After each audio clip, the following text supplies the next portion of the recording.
ఉపదేశసారంలో 8వ పద్యము. భేద భావనాత్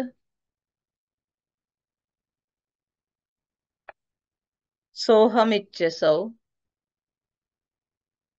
భావనా అభిద పావనీమత. ఈ పద్యంలో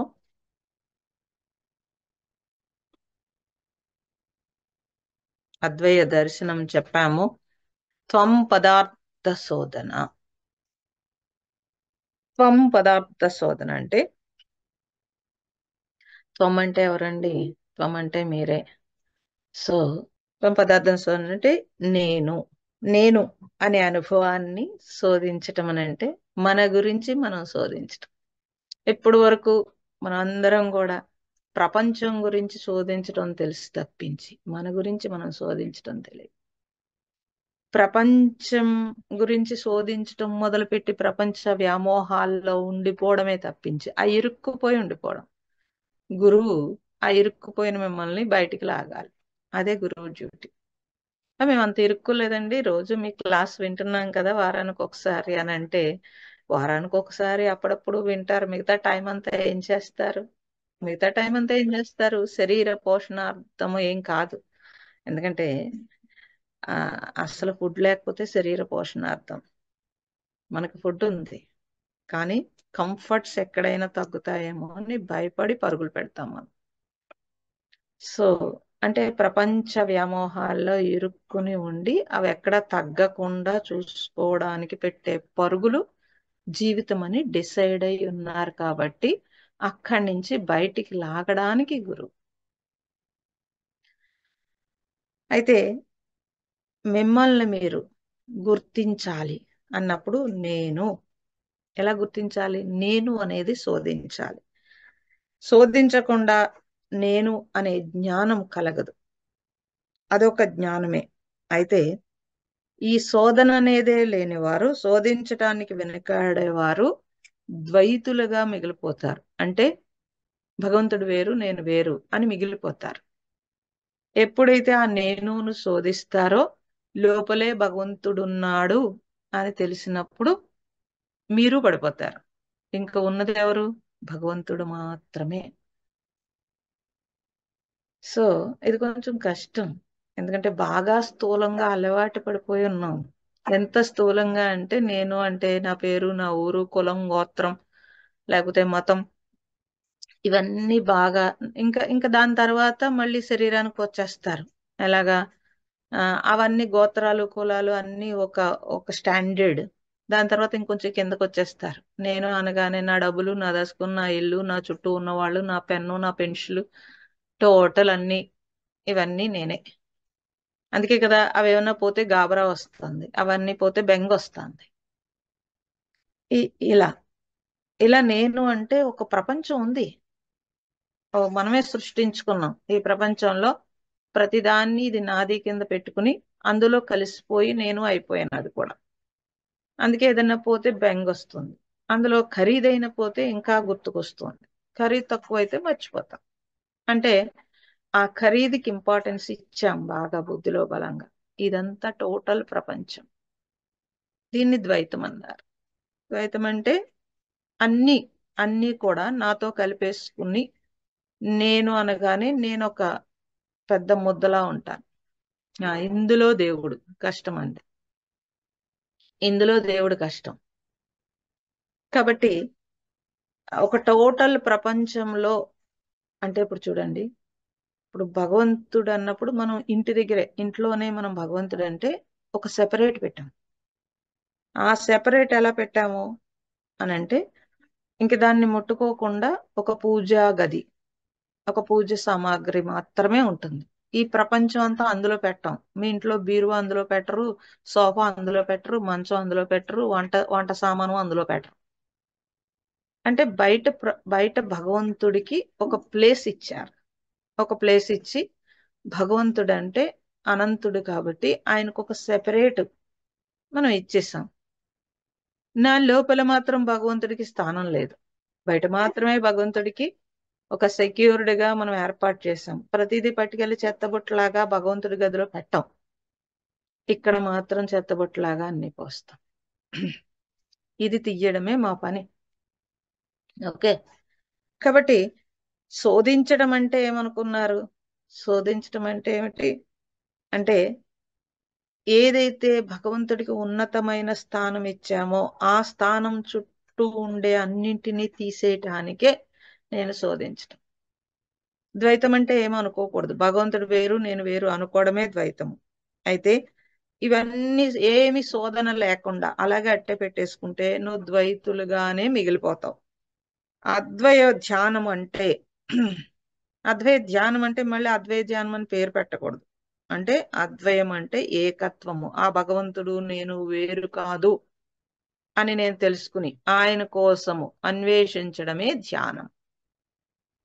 అంటే ఎందుకు అన్వేషించడము అంటే, మీరు ఆ ధ్యానం చేసేటప్పుడు ఇప్పుడు పూజ గదిలో ఏమీ పెట్టకుండా ఎలా ఉంచారో, ధ్యానం చేసేటప్పుడు అన్ని ఆలోచనల్ని పక్కన పెట్టేసి నేను ధ్యానం చేస్తున్నాను కాబట్టి ఇప్పుడు నాకేం వద్దు అని మీరు డ్రాప్ చేశారు కాబట్టి అది ఏకత్వం.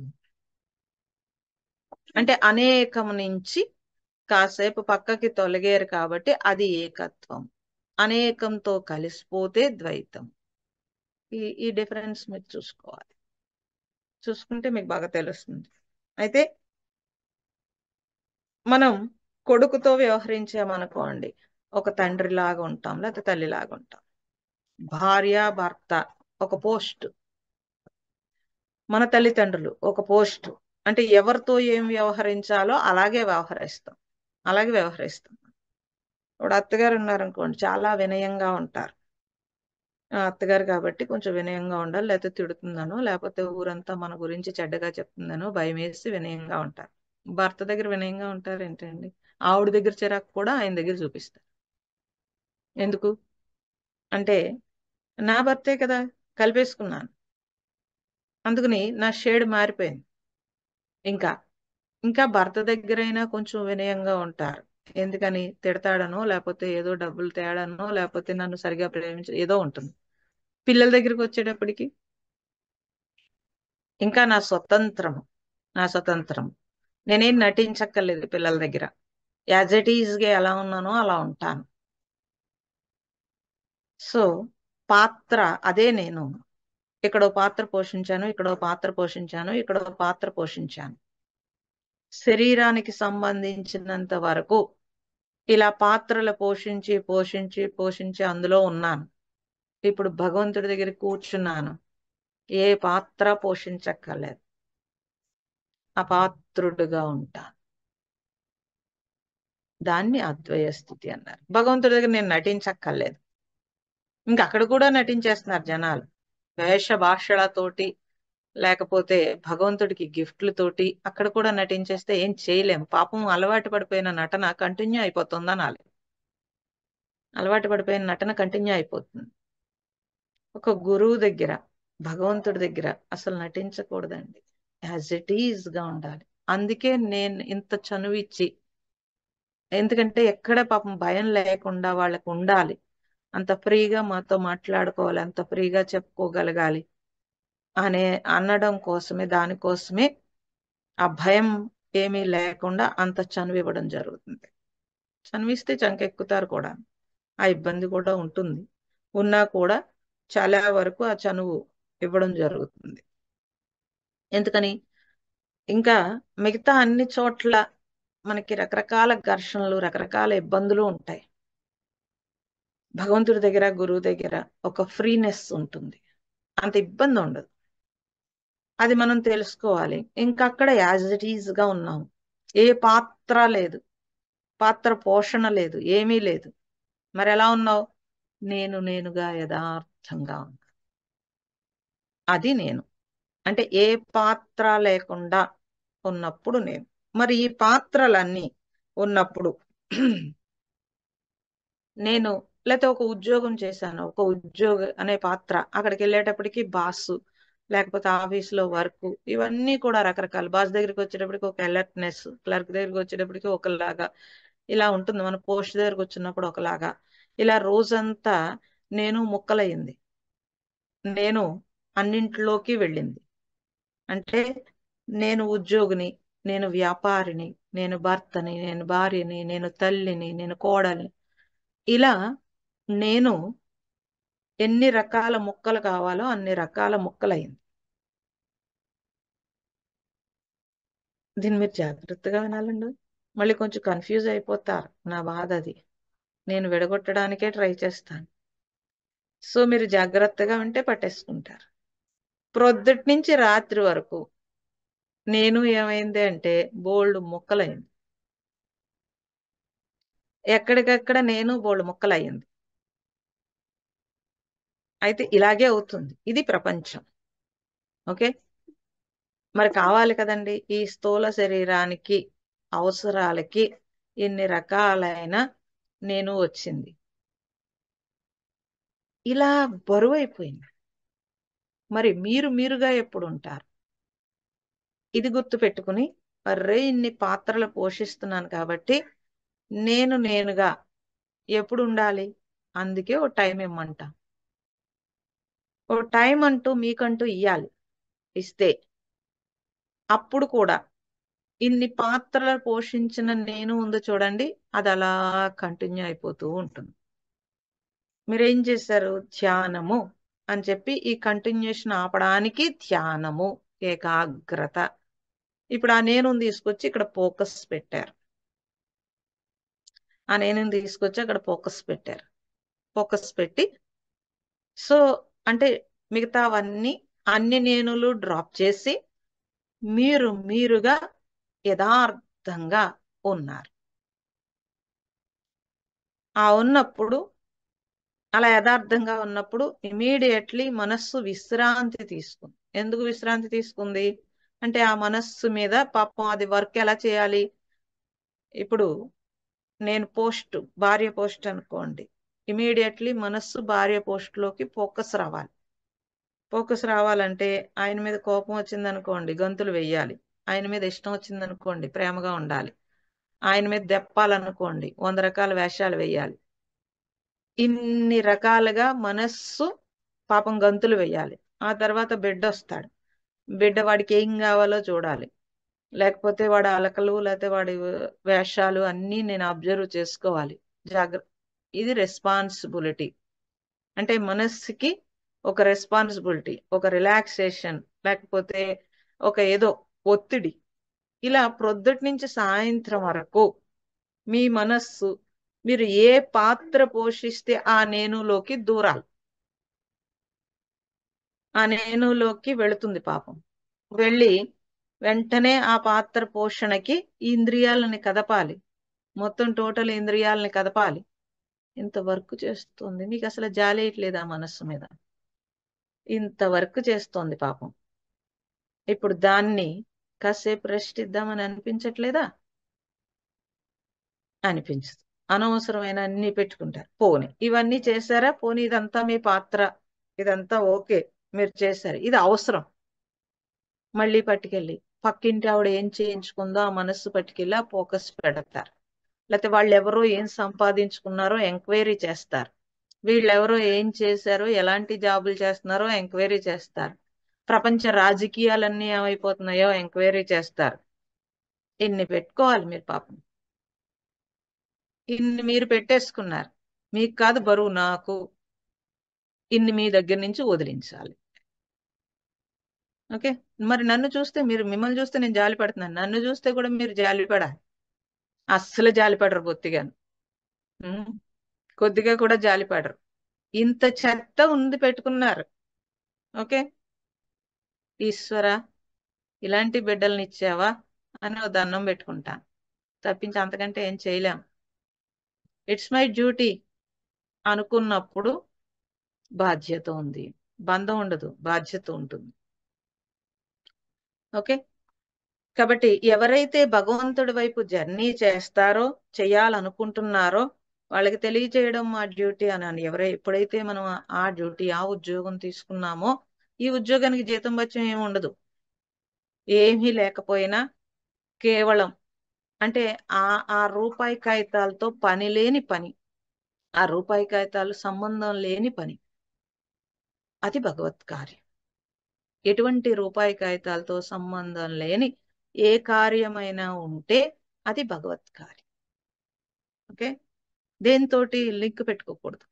లింకు లేని నేనుగా యథార్థముగా అన్నప్పుడు ఇప్పుడు ఇన్ని రకాల మనస్సు ఫోకస్ ని దాన్ని అంటే ఆల్రెడీ ఊరికే పరిగెట్టించడం అనేది అలవాటు పడిపోయి ఉంచాం దాన్ని ఏకాగ్రము చేయాలి.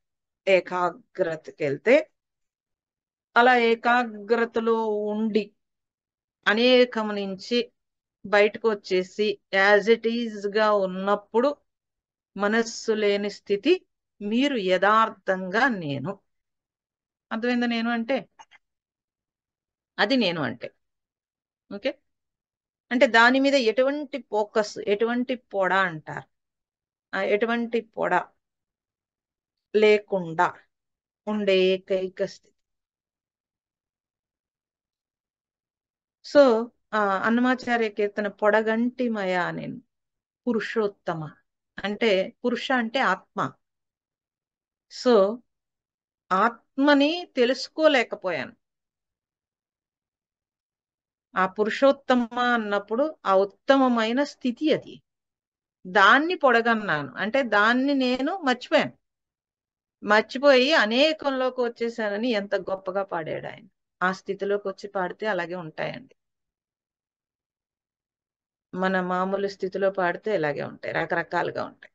ఓకే, అలాంటి స్థితిలో మనం అనేక రకాల మీద ఫోకస్ పెట్టి ఉన్నాం. కాబట్టి ఒక ఒక వ్యాపారం, ఒక బిజినెస్ చేసామనుకోండి, నేను వ్యాపారిని, నేను వస్తువులు కొన్నాను అనుకోండి, వినియోగదారుడు. వ్యాపారం ఏం చేస్తాడు? ఈ వినియోగదారుని ఎలా లాక్కోవాలని చూస్తాడు. మనం ఏం చేస్తాము? వినియోగదారుడు ఏం చేస్తాము? ఎలా తగ్గించుకుని వాడి దగ్గర నుంచి బేరం చేసుకుని వస్తువు తెచ్చేసుకోవాలని మనం చూస్తాం. సో పాత్ర, ఈ సీట్లో కూర్చుంటే ఈ పాత్ర పోషిస్తాం, ఈ సీట్లో కూర్చుంటే ఈ పాత్ర పోషిస్తాం. ఓకే, ఇదే వినియోగదారుడు వ్యాపారస్తుడి కింద అయ్యాడు అనుకోండి, మళ్ళీ వెంటనే అన్ని మర్చిపోతాడు. అరే నేను కూడా కస్టమర్ కింద ఒకప్పుడు ఇంత బాధపడ్డాను కదా, ఇప్పుడు అలాంటివి ఏం గుర్తుండవు. ఓకే, అందుకే కదండి కోడలుగా ఎంతో సఫర్ అవుతారు. అత్తగారు పోస్ట్ వచ్చేటప్పటికి ఈ కోడలు పోస్ట్ మర్చిపోతారు. ఆవిడ ఒకప్పుడు కోడలే కదండి అనడానికి లేదు. ఎందుకని? ఇమీడియట్లీ పాత్ర పోషణ వచ్చేసింది, అలా వచ్చేస్తూ ఉంటుంది. మనం చూడండి, గుళ్ళోకి వెళ్తే ఎంత భక్తులమో, ఇంట్లో ఉంటే భక్తులం కాదు. అంటే ఎందుకు? ఇమీడియట్లీ భక్తుడు అక్కడ. అందుకే మనకి అన్ని ఏర్పాట్లు చేశారు. అందుకే కనీసం కాసేపు అయినా భక్తుడి కింద ఉంటాడు అంటే భగవంతుడి దగ్గర భావము పక్కకి వెళుతుంది అని ఇన్ని ఏర్పాట్లు చేశారు మనకి. ఓకే, కాబట్టి వ్యాపారిగా ఉన్నప్పుడు ఎలా అయితే డబ్బులు లాగాలని చూస్తాడు, వస్తువు కొనేటప్పుడు వినియోగదారుడు ఎంత చౌకగా లాగేయాలని చూస్తాడు వస్తువుని. ఇలా మనం తాదాప్యం గురించి పట్టించుకోకుండా అందులో పరకాయ ప్రవేశం చేసేసి అందులోనే కోరుకుపోయి ఉండిపోయిన వల్ల నేను అనే విషయాన్ని మర్చిపోయాం. ఇంకా కులం అనేది ఇంకా దూరిపోతాం. నేను పలానా కులం, నేను అహం బ్రాహ్మణ, అహం వైశ్య, అహం క్షత్రియ, అహం శూద్ర అంటూ అందులో దూరిపోయి దాంతో గోత్రనామాలతో, మళ్ళీ గోత్రనామాలతో పాటుగా దీంతో పాటుగా పూజ చేస్తాడు. పూర్వం లేవండి ఇవన్నీ.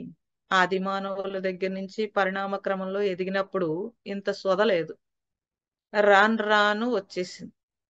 ఎంత దుర్మార్గం అంటే, సో సన్యాసానికి అన్ని గోత్రాలు, అన్ని కులాలు అగ్నిహోమంలో కలిపేస్తారు. ఆ హోమంలో అన్ని కలిసిపోతాయి. ఈ చిన్న విషయం కూడా బ్రాహ్మలకి తెలియట్లేదు. గుళ్ళో పూజారి వెళ్ళగానే మీ గోత్రం ఏంటండి అని అడుగుతాడు. చెప్పలేక చచ్చిపోవాలి. అంటే అలా ఉన్నారు పూజారులు, అలా ఉన్నారు. ఏ శాస్త్రం చదవట్లేదు, బట్టి పట్టేసి ఆ మంత్రాలు కాస్త దబదబలాడించేస్తారంతే.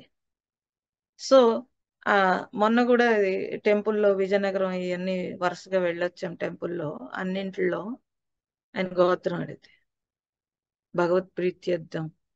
ఇంకొక ఆయన అడిగాడు, సన్యాసానికి మీరు ఏదో ఒక పరంపర ఉంటుంది కదా, అది చెప్పండి అని. మళ్ళీ ఇక్కడ వదిలించుకుని వచ్చి ఇక్కడ పరంపరలో పట్టం ఏంటండి?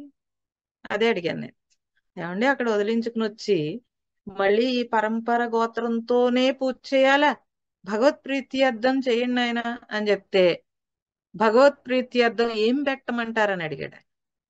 లోక కళ్యాణార్థం. అది మేము చెప్పక్కర్లేదండి, అది పెట్టేయాలి. భగవత్ప్రీత్యర్థం అంటే భగవంతుడికి లోక కళ్యాణం ఒక్కటే ఆయన డ్యూటీ. ఆయన డ్యూటీ ఏంటి? ఓన్లీ లోక కళ్యాణం. మేము ఆయన దగ్గరికి వెళ్ళాలనుకుంటున్నాం కాబట్టి మేము కూడా ఈ పని డ్యూటీ కింద తీసుకున్నాం, అంతే తేడా, అంతకంటే ఏమి లేదండి. సో గోత్రనామాలు కూడా పట్టేసుకుంటాయి, ఎంత పట్టేసుకోవాలంటే అంత పట్టేసుకుంటాయి. సో లోక కళ్యాణార్థం నువ్వు పని చేస్తున్నావు, నీతో పాటుగా నేను పని చేస్తాను. లోక కళ్యాణార్థం నీకు ఈ అర్చన అని, అభ్యర్చన అని ఆ మాత్రం మంత్రం చెప్పలేకపోతున్నారండి. నేను ఎప్పటికీ మా పెద్దల్ని ఎప్పటికీ కృతజ్ఞత. చిన్నప్పుడు చితక్కొట్టి మంత్రాలు నేర్పేశారు కాబట్టి ఆ మాత్రం అర్థం పరమార్థం ఈ చెవులోకి వెళ్ళింది కాబట్టి ఇంకా ఎలా అయినా ఉన్నాం అనిపిస్తుంది. అప్పుడు తిట్టుకున్నాం, ఆడుకోనివ్వట్లేదు. అసలు అందరు పిల్లలు ఆడేసుకుంటూ ఉంటారు. స్కూల్ నుంచి రాగానే స్నానం చేసి కూర్చోవాలి, ప్రొద్దుటే తెల్లవారుజామునే స్నానం చేసి కూర్చోవాలి. వాళ్ళందరూ ఆడుకుంటూ ఉంటారు, మా మొహానికి ఆడుకోవడం లేదు అని బెంగ. ఆదివారం వస్తే ఏదో కాసేపు మధ్యాహ్నం వదిలివ్వరు, అది కూడా ఇవన్నీ అప్పచెప్పేస్తే, ఇవి అప్పచెప్పకపోతే ఆ రోజు అది కూడా ఉండేది కాదు. అందుకని గబగబా బడా బడా చదివేసి మొత్తం మీద అప్పచెప్పేసి అక్కడ పడేసి ఆడుకోవడానికి వెళ్ళాలి. అప్పుడు ఎంత తిట్టుకుని ఉంటామంటారు? ఎంత తిట్టుకోవాలో అంత తిట్టుకున్నాం. ఇంకెవ్వరు దొరకరు, మా అమ్మగారే దొరుకుతారు కాబట్టి ఆవిడ దగ్గర గొణికేసుకోవడం. ఎందుకంటే అందరూ ఆడుకుంటున్నారు, మాకు ఈ బతుకేంటి అని చెప్పి. కానీ ఈ ఆడుకున్న వాళ్ళందరూ ఇంకా ఆడుకుంటూనే ఉన్నారు, ఇంకా ఆడుకుంటూనే ఉన్నారు. లేకపోతే ఆటల్లో దెబ్బలాడుకుంటూ ఇప్పటికీ దెబ్బలాడుకుంటానే ఉన్నారు. మాకొచ్చిన ఆ నేర్పిన పాఠం, జ్ఞానం అర్థమైంది అట్లీస్ట్. సో ఇది గమనిస్తే మనకి ఏమీ తెలియదని అర్థమవుతుంది, అన్నింట్లో ఇరుక్కుని ఉన్నామని అర్థం. అక్కడి నుంచి నేను బయటికి రావాలి. వస్తే ఆ తాదాప్యాలు చిత్రంగా ఉంటాయి, ఇవన్నీ కలిసిపోయి ఇదే జీవితం అనుకునేంత చిత్రంగా తాదాప్యం ఉంటుంది. మొత్తం కలిసిపోయి ఉండిపోయాం మనం. కాబట్టి నేను అనే మౌలిక సత్యాన్ని అనేకములైన ముసుగులు వేసి ఆ ముసుగులే సత్యం అనే భ్రమతో మనం జీవిస్తూ ఉంటాము. చాలా కష్టం అండి. అందుకే ఆధ్యాత్మికం కూడా ఈజీ అయిపోయింది. నువ్వు విడగొట్టడం కష్టం. అందుకే మా దగ్గర జనం ఉండరు. ఎంత గొప్ప నగ్న సత్యం చెప్పినా జనం ఉండరు, ఎందుకంటే నగ్న సత్యం చెప్పకూడదు. ఒరే నాన్న నీకు ఇది కలిసి వస్తుంది, ఇది ఇలా చేస్తే అలా కలిసి వస్తుంది, నువ్వు ఇంత గొప్పవాడే అవుతావు ఏంటి, భౌతికంగా లోపల కాదు ఆంతరంగా కుళ్ళిపోతావు అని అనక్కర్లేదు. కానీ ఆంతరంగా కుళ్ళబెట్టేసుకుని ఈ జన్మను వేస్ట్ చేసేసుకున్నా పర్వాలేదు, కానీ బయట మాత్రం నువ్వు ఇంత ఎదుగుతావు, ఇంత నీకు ఏ కష్టాలు లేకుండా, కష్టాలు మీన్స్ దాంట్లోంచి మనకు అర్థం పారమార్థం పక్కన పెట్టేసి కంఫర్ట్ గా సుఖంగా జీవిస్తావు అని చెప్పే ముసుగు ఆధ్యాత్మికంలో కూడా అదే ముసుగు. ఒరిజినాలిటీ లేదు ఇంకా. ఎవరండి పాపం, మీకు గట్స్ ఉన్నాయి కాబట్టి కూర్చున్నారు, కానీ మిగతావన్నీ తీయాలండి అంటే ఎవరండి కూర్చుంటారు? అన్నీ కలిసి వస్తాయంటే కూర్చుంటారు, కానీ నేనుగా యథార్థంగా అవ్వాలి, నేను భగవంతుణ్ణి చేరుకోవాలి అని ఆధ్యాత్మిక పరులు ఎవరున్నారు? అందులో కూడా ముసుగే. అందులో కూడా ముసుగు ఏంటంటే, మా గురువుగారిని కలిస్తే నాకు ఎంత బాగా అయింది, మా గురువుగారిని కలిస్తే అంత బాగా అయింది అని అంటే నిజమైన గురువు కాదు అంటాను నేను. గురువు గారిని కలిస్తే అన్ని ఊడిపోయినాయి అంటే నిజమైన గురువు. చాలా కష్టం. దీనికి మీకు నాకు కూడా ధైర్యం ఉండాలి. చెప్పాలంటే ఎంత ధైర్యం ఉండాలండి, చెప్పాలంటే ఎంత గట్స్ ఉండాలి, ఎంత నిజాయితీ ఉండాలి మనకి.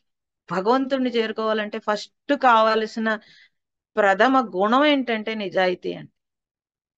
సత్యం వైపు జర్నీ చేసిన వాడు అసత్యం వైపు జర్నీ చేయటం ఏమిటండి మళ్ళీ? సత్యం కావాలి. భగవంతుడు అంటేనే సత్యం. సత్యం కావాలి. జర్నీ అసత్యంగా ఉండకూడదండి. అప్పుడు జర్నీ అసత్యంగా ఉంటే ఎలాగా? స్వచ్ఛత, స్వచ్ఛతయే సత్యం. సో ఆ స్వచ్ఛత మనకి నచ్చుతోందంటే ఎంతో కొంత స్వచ్ఛత లోపల ఉంటే నచ్చుతుంది. లేకపోతే 100 అనుమానాలు వస్తాయి. ఆ అనుమానం మా మీద కూడా వస్తుంది. ఈవిడ ఎందుకు చెప్తుందంటారు ఇలాగా అని వస్తుంది. ఎందుకని? నీ లోపల అనుమానం ఏం చేస్తుంది? అది కుదురు ఉండదు, ఇలా వస్తుంది. అలా కాకుండా యాజ్ ఇట్ ఈజ్ గా మనం ఉండగలిగితే చాలా ఈజీ అండి. మీరుగా భగవాన్ ఎవరో అడిగారు, ఏమంటే సాధన చాలా కష్టం కదా అని. సో కష్టపడే వాళ్ళకి కష్టం, లేదంటే చాలా ఈజీ అన్నారు. అది ఎలాగా అని అడిగారు. అడిగితే ఎప్పటికప్పుడు నీ అసత్యాన్ని వదిలేసే, చాలా ఈజీ సాధన. ఏ అసత్యము అంటే ఈ పొడగన్నవన్నీ పక్కన పెట్టేస్తే చాలా ఈజీ. నువ్వుగా యథార్థంగా ఉన్నావు. అప్పుడు ఈ ముసుగులన్నీ పోయినాయి. ముసుగులన్నీ పోతే చాలా ఈజీ సాధన. సో పాత్ర పోషణ అవసరం. ఆ అవసరానికి పాత్ర పోషణ అవసరం కాబట్టి ఆ పాత్ర పోషణకి మనస్సుని లేపి ఆ పాత్ర పోషణ చేసి మళ్ళీ మనసును తీసుకుని జాగ్రత్తగా లోపల పెట్టేసుకోవాలి. ఇది చాలా కష్టం. భలే చెప్పారండి. అదేమన్నా వస్తువు ఏంటి తీసి పెట్టుకోవడానికంటే మరి మీరు ప్రాక్టీస్ చేయాలి. మీరు ప్రాక్టీస్ చేయాలి. నటించమంటారా అంటారు చాలా మంది. నటించడం ఏం లేదండి, యథార్థంగా ఉన్నావు, ఇదే సత్యం. మిగతావై నటనలు. ఎందుకంటే భార్య కావలసినన్ని చేసి పెడితే లోపల లవ్ వస్తుంది, లేకపోతే లవ్ ఎక్కడ ఉందండి? భర్త లేకపోతే బాగా పైసలు తెచ్చిస్తే లోపల లవ్ పుడుతుంది. తేలేదు, బరువైపోయాడు. సో కాబట్టి ప్రతి దాంట్లో పిల్లలు మనం చెప్పినట్టల్లా విని మంచిగా, మనం చెప్పినట్టు వినడం, మంచిగా వెళ్ళడం పక్కన పెట్టండి. మనం చెప్పినట్టు విని, మనమే కదా డిక్టేట్ చేస్తాను, నువ్వు ఇలా చదువుకోరా నాయన, నువ్వు ఇలా పెట్టు అలా పెట్టాను వింటే అబ్బాయి ఏం బాగుంటుందో హాయిగా లోపల. లేదు అంటే దుఃఖం వచ్చేసింది. దేనికి దుఃఖం వస్తోంది? ఈ నేను వెళ్ళి అందులో తగులుకుంది కాబట్టి దుఃఖం వస్తోంది. ఆ తర్వాత వాడు ఆ చిన్నప్పుడు చెప్తాడు, నేను నిన్ను చాలా బాగా చూసేసుకుంటానని. ఎంత బాగుంటుందో బలం. ఎదిగిన తర్వాత ఒక్కసారి గుండెల మీద తంతాడు. అప్పుడు ఎంత దుఃఖం. ఎవరు పెట్టుకోమన్నారు ఇది? ఇది పెట్టుకున్నావు కాబట్టి దుఃఖం వచ్చింది. పెట్టుకోలేదనుకోండి, నా బాధ్యత, రెస్పాన్సిబిలిటీ, నా తల్లిదండ్రులు నన్ను ఎలా పెంచారో వీళ్ళని కూడా పెంచుతాను, అయిపోయింది, అక్కడితో పక్కకి వెళ్ళిపోయింది. ఓకే. కానీ మనస్సు ఏమి ఆ వాసన వదలదు. వాసన ఎక్కడుంది? మమేకం అవడంలో ఉంది. మమేకం కాకపోతే మనస్సు పనిచేస్తుంది, డ్యూటీ చేస్తావు, వచ్చేస్తావు. శ్రీకృష్ణుడు భగవద్గీతలో దాదిలా జీవించమని చెప్తాడు. దాది అంటే మీరు చంటి పిల్లని చూసుకోవడానికి ఒక నర్సును పెట్టుకున్నారు, ఒక ఆమెను అటెండెన్స్ పెట్టుకున్నారు, ఎవరినో ఆయా ఎవరినో పెట్టుకున్నారు. పెట్టుకున్నప్పుడు ఆవిడ తన సొంత బిడ్డలాగా చూస్తుంది. వాడికి స్నానం చేస్తుంది, భోజనం పెడుతుంది, ఎత్తుకుని ముద్దు ఆడుతుంది, జోక్ ఆడుతుంది, పడుకోబెడుతుంది. లేచేటప్పుడు అలర్ట్ గా పడిపోతాడేమో అని చూసుకుంటుంది. ఎందుకు పడిపోతే మీరు తిడతారు, ఊరుకోరు కాబట్టి చాలా అలర్ట్ గా చూసుకుంటుంది. సాయంత్రం డ్యూటీ అయిపోయి ఇంటికి వెళ్ళగానే ఈ బిడ్డ పడిపోయాడా ఉన్నాడా ఏం పట్టించుకోదు. తన బిడ్డను చూసుకుంటుంది, లేదా ఏవో పనులు చూసుకుంటుంది. మళ్ళీ ప్రొద్దుటే డ్యూటీకి ఎక్కేటప్పటికి, ఎందుకండి మీరు ఉద్యోగాలు చేస్తూ ఉంటారు, జాబుకు వెళ్ళినంత సేపు అదంతా చాలా తిరుగుతుంది.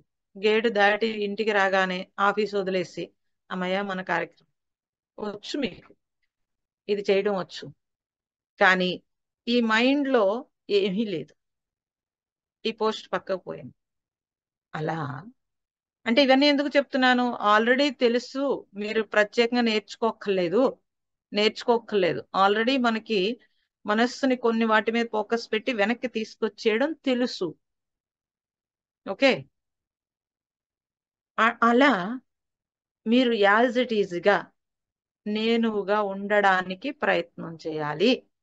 ధ్యానంలో అది కుదురుతుంది.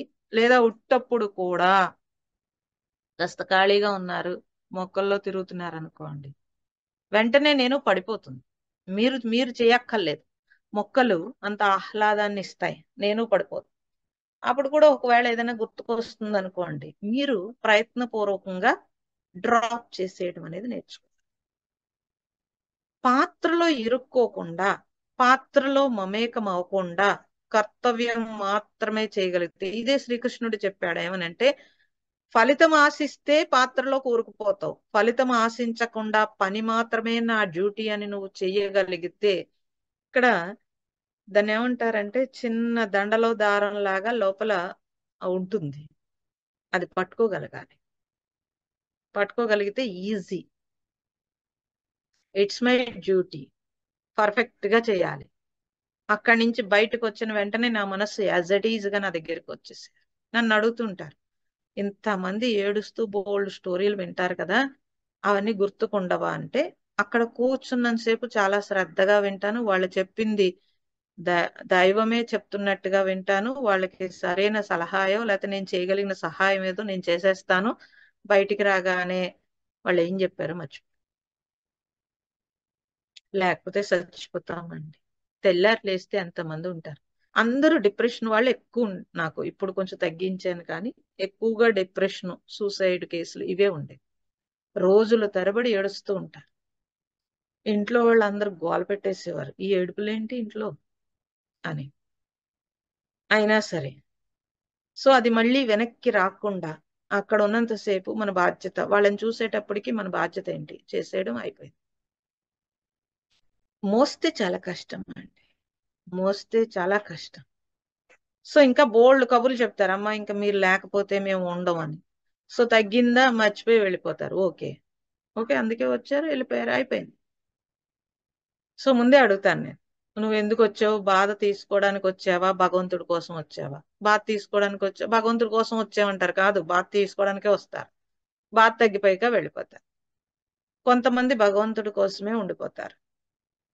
ఇవన్నీ మనం పెట్టుకుంటే కష్టం అండి. అలాగే మనము పశువులు పక్షులు అన్నిటినీ చూస్తే తెలిసిపోతుంది, నోరు లేదు, జ్ఞానం లేదు, కానీ డ్యూటీ పర్ఫెక్ట్ గా చేస్తున్నాయి, మనకంటే అందంగా చేస్తాయి. ఎక్కడ తిండి కూడా తినవు, కాపలా కాసేస్తే పిల్లల్ని ఎవరైనా పాటు ఎత్తుకుపోతారేమో. మనమే వదిలేసి టీవీలు చూస్తాం, వదిలేసి సినిమాలకు పోతాం, వదిలేసి ఇంట్లో పెద్దోళ్ళ మీద వదిలేసో లేకపోతే డే కేర్ లో పెట్టేసో లేకపోతే ఎవరి మీద పెట్టేసో పార్టీకి పోగలుగుతాం, పెళ్లికి పోగలుగుతాం, దేనికైనా పోగలుగుతాం. అవి మాత్రం అలా చేయవండి. ఎంత పర్ఫెక్ట్ గా పెంచుతాయనంటే ఆహారం కూడా తీసుకోవు. అందుకే ఆడపక్షి ఈ డ్యూటీ చేస్తే మగపక్షి ఆహారం పట్టుకొచ్చి పెడుతుంది. అవెంత డ్యూటీగా చేస్తాయి. జంతువులు కూడా అంతే. అంటే భగవంతుడు ఏ లక్షణం ఇచ్చాడో ఆ లక్షణంలో పర్ఫెక్ట్ గా ఉన్నాయి అవి. అంత జాగ్రత్తగా పెంచి అవి తినడము రావడం మొదలు పెట్టిన తర్వాత పొడిచి పొడిచి గెంటుతాయి బయటికి పోని. ఒక్క మనిషి మాత్రమే మోహం ఇదంతా. ఆ మోహంతో ఏమవుతుంది అంటే ఆ బిడ్డని పాడు చేయడం అవుతుంది. వాడికి ఏమీ నేర్పకుండా వాడు తప్పనిసరిగా తల్లిదండ్రులు నాకు చూస్తారు అనేటట్టుగా ఆస్తులు ఏర్పాటు చేసిన, లేకపోతే అన్ని ఏర్పాటు చేసి అవన్నీ ఏర్పాటు చేసి ఉంచుతారు. ఉంచితే వాడికి ఒక భరోసా ఇచ్చేస్తా ఉంటారు. ఈ భరోసా ఏమవుతుంది అనంటే వాడి శక్తి విహీనం చేస్తుంది. ఇది తల్లిదండ్రులు చేసే పెద్ద పొరపాటు. పూర్వం తల్లిదండ్రులు అది చెయ్యలేదు కాబట్టి కాన్ఫిడెన్స్ తో పెరిగారు. కాన్ఫిడెన్స్ తో పెరిగి ఎవడికి వాడు గుద్దుకుని వచ్చాడు కాబట్టి వాళ్ళ తల్లిదండ్రులు ఉన్నా లేకపోయినా కష్టం వస్తే ఏదైనా ఇబ్బంది వచ్చినా వాళ్ళు చక్కగా నిలబడ్డారు. మీరందరూ అలాగే నిలబడ్డారు. ఇప్పుడు నిలబడలేరండి, చాలా కష్టం. అన్ని అమర్చి దానికి తోడు ఆస్తులు కూడా అమర్చి చక్కగా పెట్టి ఉన్నప్పుడు వాడు ఎందుకు మైండ్ వర్క్ చేస్తుంది, వాడికి ఒక ధీమా వచ్చేస్తుంది. అంటే ఒక తమస్సు, ధీమా మీన్స్ తమస్సు వచ్చేస్తుంది. ఆ తమస్సు ఎప్పుడైతే మనం ఏర్పాటు చేస్తున్నారు ఇప్పుడు తల్లిదండ్రులు, ఇది దుర్మార్గం అంటాను నేను. ఇది మాతృత్వం కాదు. మాతృత్వం అంటే నేనున్నా లేకపోయినా ఏ కష్టం వచ్చినా వాడికి వాడు ఆ కష్టాన్ని సరి చేసుకుంటూ నిలబడగలిగే మానసిక పరిస్థితి మాతృత్వం. అలాంటి పరిస్థితిని ఇవ్వాలి. అంటే నేనుగా యాజ్ ఇట్ ఈజ్ గా వాడు ఉండగలగాలి. ఏ ఆధ్యాత్మికం పనికొస్తుందండి? సో పూర్వం అంతా తల్లిదండ్రులు అదే చేశారు. ఇప్పుడు మనం బిల్డింగులు కొనేసి ఈఎంఐలు కట్టేసి మనం కింద మీద దొల్లేసి వాళ్ళకి ఏర్పాటు చేసేసి సో అదే జీవితం అనుకుంటున్నాం.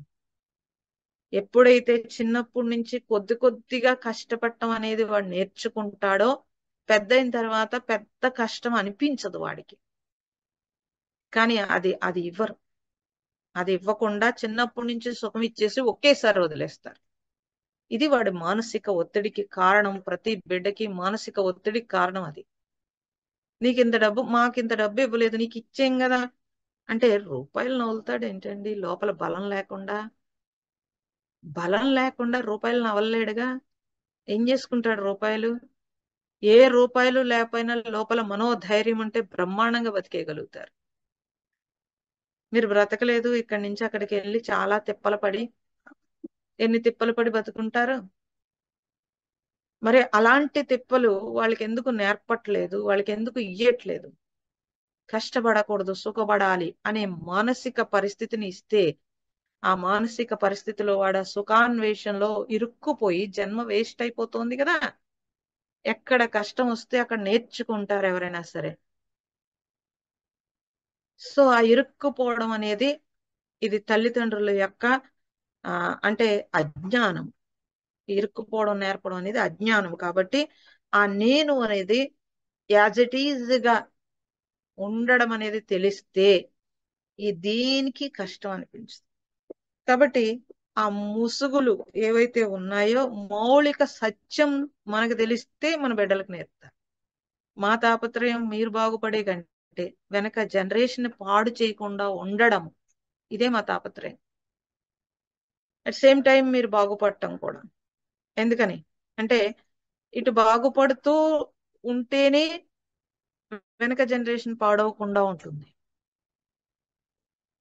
సో మీరు బాగుపడుతూ ఉన్నప్పుడు మిమ్మల్ని మీ నడవడిక, వివేకానందుడు చెప్తాడు, నోటి మాటతో ఎవడు మారడా నాయనా, నీ నడవడిక చూసి నీ వెంట అడుగులు వేసేయాలి ఎవరైనా సరే. నోటి మాటలతో ఎవరండి మారుతారు? అలా అడుగులు ఎవరు వేయట్లేదని పట్టుకున్నాను నేను. ఒకవేళ మనం నడుస్తున్నా వెయ్యట్లేదు ఎవరు. వెయ్యకపోతే ఏం చేయాలండి? పట్టుకుంటే వేస్తారు. ఓకే, అటు ఇటు పరిగెట్టేస్తున్నాడు అనుకోండి, వాడిని ఆపి వృద్ధారా నన్న వెనకాలే అని లాక్కు రావాలి. తల్లిదండ్రుల పాత్ర అదే. నిజమైన తల్లిదండ్రులు అంటే అది. ఓకే, ఒక గురువు కూడా ఒక తల్లిలాగా ఉండాలి. సో ఎక్కడైతే డ్యూటీ అన్నామో ఆ డ్యూటీ దగ్గర నేను ఇరుక్కోకుండా డ్యూటీ చేసి బయటికి రావడము అనేది ప్రథమ కర్తవ్యము. ఇది మీరు గుర్తుపెట్టేసుకోవాలి. అక్కడ మోహం రాకూడదు. అక్కడ ఆ డ్యూటీయే సత్యం. మరి రిలేషను నువ్వు డ్యూటీ పర్ఫెక్ట్ గా చేస్తే రిలేషన్ ఇంకా బాగుంటుంది. స్ట్రిక్ట్ గా ఉన్నాం అప్పుడు తిట్టుకుంటారు పిల్లలు. భవిష్యత్తులో ఇప్పుడు మేము తలుచుకుని సంతోషపట్లే. మనం ఫోటోలోకి వెళ్ళిపోయినా కూడా మా అమ్మ మా నాన్న ఇలా నేర్పడం వల్ల ఈ రోజు నేను బాగున్నాను అని తెలుసుకుంటారు కదండి. ఇప్పుడే లూజ్ ఇచ్చేస్తే వాడికి ఇంకా లూజు కావాల్సినవి అన్నీ ఉంటాయి. అప్పుడు అది ఇవ్వట్లేదని విడిపోతున్నారు పిల్లలు. ఇక్కడ మనం బాగా లూజ్ ఇచ్చేసాం, అవతల వాళ్ళు అలా లూజ్ ఇవ్వరు. అందుకని ఎక్కడి నుంచో వస్తారు, వాళ్ళు ఎందుకు ఇవ్వాలి లూజు? అక్కడి నుంచి గొడవ వచ్చేస్తుంది. ఇది ప్రపంచం అంతా ఉన్న ప్రస్తుత జబ్బు ఇదంతా కూడా. ఇది తల్లిదండ్రులు మాత్రమే పాడు చేసిన జబ్బు ఇది. సో ఇది కరెక్ట్ కాదు. కరెక్ట్ కాదని మన జీవితాలన్నీ నడుస్తున్నప్పుడు ఇబ్బంది పడినప్పుడు మనకు తెలుస్తుంది. కానీ అప్పుడు మనం ఇంకా సరిచేయలేం. అట్లీస్ట్ ఇప్పుడే సరి చేసుకోవాలి. ముందు మనల్ని మనం ఉద్ధరించుకోవడం మొదలు పెడితే మనల్ని చూసి వెనక జనరేషన్ నడుస్తుంది. కాబట్టి ఈ ముసుగులన్నీ మనం ఈ నేనుపై వేసిన ముసుగులన్నీ ఒక్కసారి తొలగించగలుగుతామా? అదెంత పని అంటారేమో. దాన్ని ఒకసారి ట్రై చేసి చూడండి. అదెంత కష్టమో తెలుస్తుంది. ఎందుకంటే ముసుగులు వేసేసి ఉన్నాం. జాగ్రత్తగా మనమే ఇప్పుడు ముడులు వేసామండి. ఒకదాన్ని ఇంకెందుకు ఖాళీగా కూర్చుని కబుర్లు చెప్పుకుంటూ అక్కడ ఏదో కనపడింది, దాన్ని తీసి ముళ్ళు వేస్తూ కూర్చున్నారు. ఎవరో వచ్చి, అరే దాన్ని నేను ఏదో చాలా ఇంపార్టెంట్ గా పెట్టుకున్న దారం, ఇంపార్టెంట్ గా పెట్టుకున్న తాడు, మీరు ఎందుకు ముళ్ళు వేసేసారు? ఇది లేకపోతే ఇప్పుడు ఈ పని అయిపోతుందంటే సరే ఇప్పేయడానికి నేను రెడీ అయ్యాను. వేసినప్పుడు తెలీదు, మాట్లాడుతూ మాట్లాడుతూ గట్టిగా లాగేశాను. విప్పేటప్పుడు తెలుస్తుంది, చాలా కష్టం. సో ఇప్పుడు మనం ఎంత మోహం పెట్టుకున్నామో, ఎంత ముసుగులు వేసుకున్నామో విప్పేటప్పుడు తెలుస్తుంది. ఎందుకండి ఈ కష్టం అంతా? హాయిగా కృష్ణారామ అనుకోకంటారా? కృష్ణారామ అనుకుని శరీరం వెళ్ళిపోతుంది, కానీ మళ్ళీ జన్మ తీసుకుని ఈ ముడులన్నీ ఇప్పే వరకు ఈశ్వరుడు ఆయన దగ్గరికి మనల్ని చేర్చుకోడు. ఇది మీరు గట్టిగా గుర్తుపెట్టుకోవాలి. ఉత్తమమైన జన్మ ఎందుకన్నారండి? ఈ జన్మలోనే నువ్వు అన్ని చేయగలుగుతావు, తర్వాత అసలు చేయలేవు. మళ్ళీ ఈ జన్మ కోసం వెయిట్ చేసి చేయాలి. ఎందుకంత కర్మ? ఎందుకంత కర్మ? హ్యాపీగా ఈ ఉత్తమమైన జన్మలో నేను అన్వేషించాలి. ఓకే, అంతవరకు చెప్దాము.